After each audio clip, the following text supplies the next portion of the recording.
kekuatan FPI dulu dengan sekarang sama saja atau gimana? Saya melihat kalau dari cakupan secara nasional kewilayahan lebih kuat sekarang.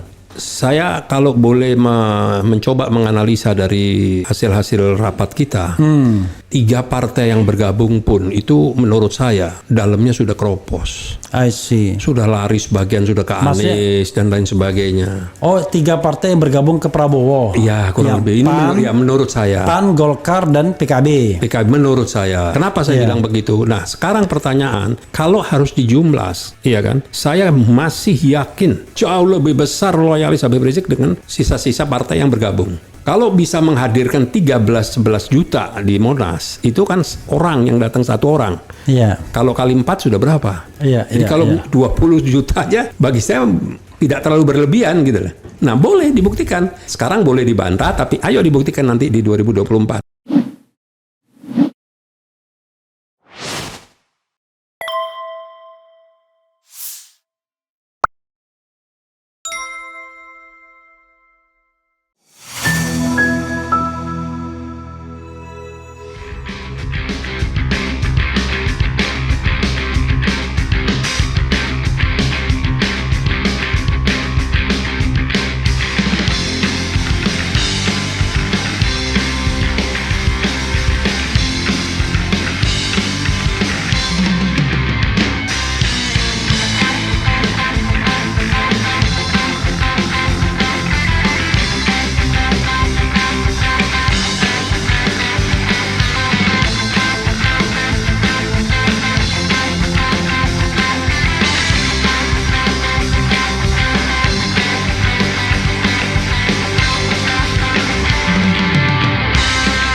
Kalau kita mau jujur ya, kan ada kesan bahwa GNPF Ulama, PA212 dan FP ini sebenarnya tidak sekuat seperti kemarin juga.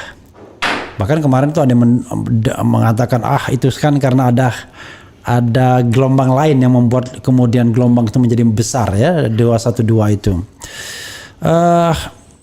Gimana penilaian itu? Ini kita kaitkan dengan kemampuan kelompok ini ya, so-called kelompok ini untuk bisa misalnya dilibatkan dalam mengawal perolehan suara misalnya. Ya, jadi begini, Bang Refli. Ya.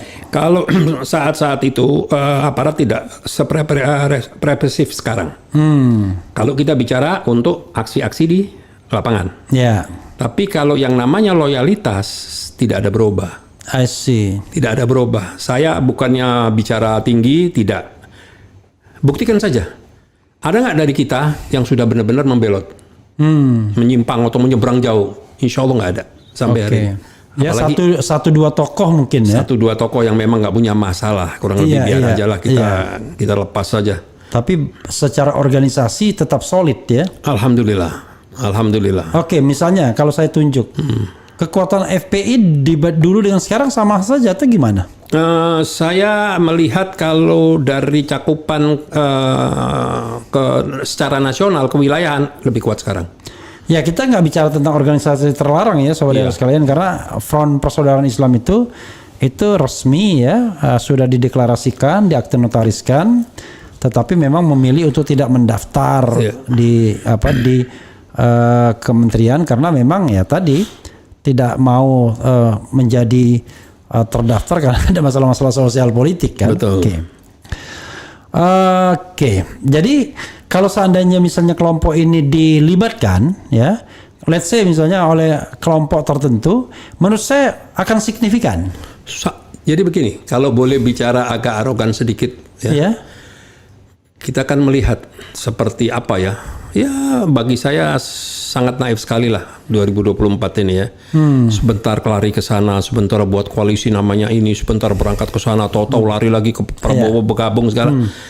Saya kalau boleh mencoba menganalisa dari hasil-hasil rapat kita, 3 partai yang bergabung pun itu menurut saya dalamnya sudah keropos. I see. Sudah lari sebagian, sudah ke Anies dan lain sebagainya. Oh, 3 partai yang bergabung ke Prabowo. Iya, kurang lebih. Ini menurut saya. PAN, Golkar, dan PKB. PKB menurut saya. Oke, ya, tidak apa-apa. mungkin, Saya sedih sekali kalau menganalisis saja dipermasalahkan. Ya, betul. okay. Ya, kenapa saya bilang begitu? Nah, sekarang pertanyaan, kalau harus dijumlas, iya kan? Saya masih yakin jauh lebih besar loyalis Habib Rizik dengan sisa-sisa partai yang bergabung. Kalau bisa menghadirkan 13-11 juta di Monas, itu kan orang yang datang 1 orang. Iya. Kalau kali 4 sudah berapa? Iya. Jadi kalau 20 juta aja bagi saya tidak terlalu berlebihan gitu lah. Nah, boleh dibuktikan. Sekarang boleh dibantah, tapi ayo dibuktikan nanti di 2024. Tapi misalnya ya, tiba-tiba katakanlah salah satu kandidat membutuhkan kelompok ini untuk mengawal suara. Ya kan? Dengan militansi dan lain sebagainya. Selama ini kan yang paling jago untuk mengawal suara kan PKS biasanya. Karena militansi mereka kuat. Betul. Karena begini biasanya, kalau kita mau mengawal suara, kita mau nongkrong dari pagi sampai sore, kira-kira begitu. Betul. Kalau misalnya begitu selesai kita pulang, orang lain bisa macam-macam. Betul. Kelompok ini siap, Syekh? Sangat siap. Dan tidak perlu dengan biaya yang berlebih-lebihan, bahkan kalau perlu tidak ada biaya. Oke. Itu yang kita lakukan di 2019. Tapi mereka seperti mengemis, minta surat tugas tidak pernah diberikan. I see. Iya, sebenarnya kita harus bedakan antara pemantau dengan surat tugas sebagai saksi ya. Betul. Kalau surat tugas sebagai saksi kan biasanya itu dari partai politik. Betul. Ya kan? Tapi kalau pemantau yang mencatat hasil kan bisa saja, Syekh. Betul. Ada misalnya C1 plano sekian-sekian, lalu kirim send ke pusat atau data centernya kan bisa sebenarnya. Betul. Tapi kan legalitas satu dan kredibilitasnya kan tidak ada kalau tanpa diminta, tanpa ada persetujuan, tanpa ada kesepakatan dengan kandidat. Iya. Laporannya nggak bakal bisa bilang. Bukan begitu. Itu kan sudah harus masuk sistem dong. Betul. Kalau nggak masuk sistem ya nggak akan acceptable ini laporannya. Gitu. Betul. Karena kan saya sekarang sedang mengembangkan sistem yang bisa laporan C1 itu masuk ke data center begitu ya. Jadi ribet kita ini gara-gara kita nggak yakin pemilu bisa jurdil. Benar. Makanya akhirnya perlu ngitung sendiri. Karena kan kalau partai itu Bung Refli, kan begitu nanti kan mereka sibuk sendiri masing-masing ngurusin pencalekan, ini dan itu, pilpresnya dan lain sebagainya. Kalau kita kan tidak ada beban itu, tidak ada nyalek, tidak ada apa, ya kan? Oke, jadi bisa konsentrasi penuh ya. Bisa konsentrasi penuh, full. Oke. Apalagi ini ya, Bang Refli Harun dan Syekh Yusuf, tolong hati-hati akan adanya kekerasan, penculikan karena podcast ini ngomongin Wowo. Soalnya ada media di Twitter yang diancam diduga pihak Wowo karena memberitakan Wiju Tukul. No, kita tetap bicara tentang politik secara umum. Betul. Ya. Kita tidak bicara hanya Prabowo saja, tapi kita bicara tentang kandidat lainnya kan. Betul. Saya kan tanya tadi, apakah ke Anies ya, apakah ke Prabowo, apakah ke Ganjar ya kan. Kenapa saya tidak mau tanya Ganjar? Kayaknya nggak punya story-nya, tidak punya historinya kelompok ini, ya kan? Ada ibaratnya kontak dengan Ganjar sebagai kandidat.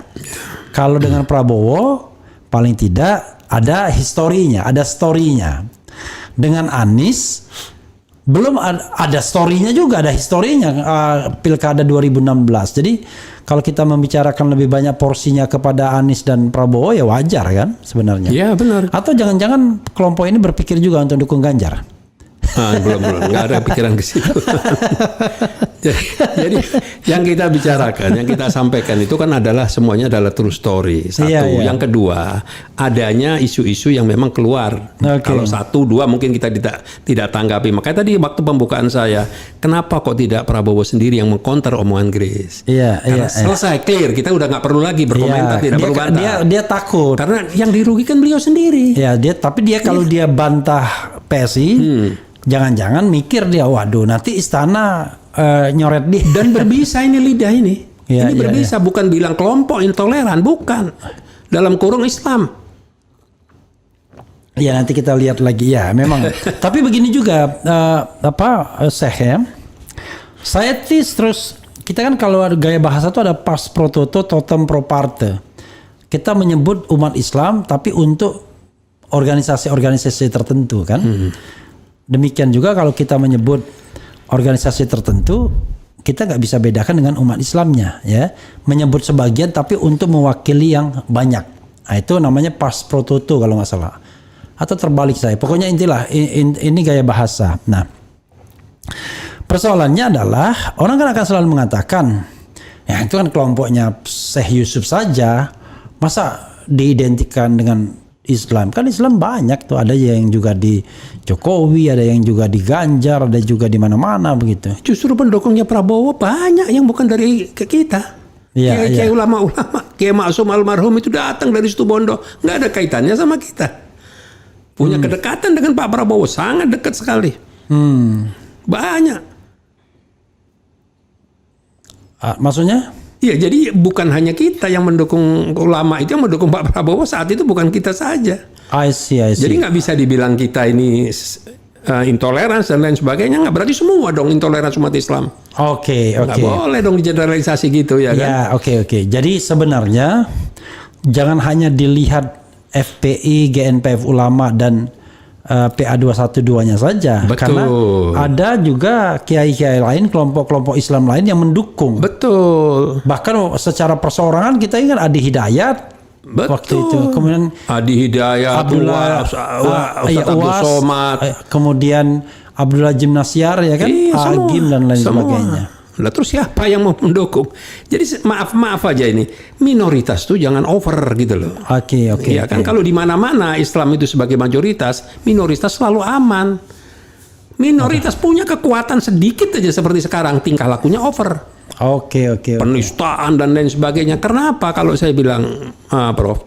Kenapa penistaan kepada Tuhan, kepada Allah, kepada Rasul, kepada Al-Quran sering terjadi? Karena kita tidak pernah menistakan agama lain. Iya. Kitab suci agama lain. Coba kita nistakan.